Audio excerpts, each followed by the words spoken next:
nouveau projet que je voudrais proposer à l'Assemblée plénière et au COA, c'est un réel renouveau démocratique à l'ULB.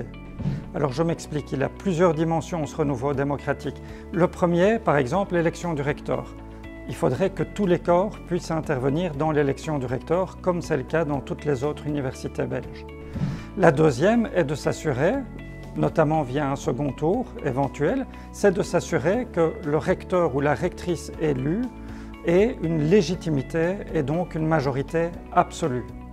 Le troisième aspect est de faire intervenir les outils digitaux dans une démocratie participative beaucoup plus intense. À l'heure actuelle, avec les outils digitaux, on peut se permettre d'avoir l'avis, l'opinion de toute une série d'acteurs. Je voudrais que nous entrions dans cette démarche participative, non pas en tant que référendum, mais en tant que captation d'idées.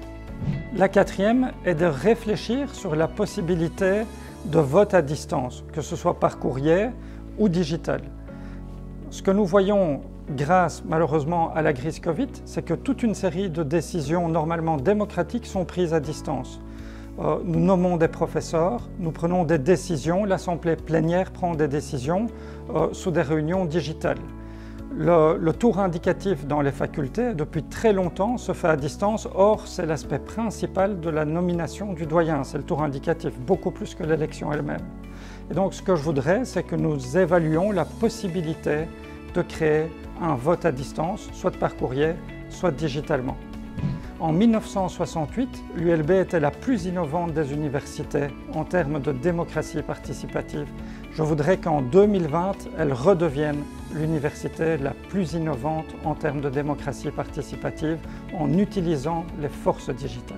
Si vous voulez plus d'informations sur mon programme, rendez-vous sur mon site web à libreouvert.be ou cliquez sur le lien dans le descriptif de cette vidéo.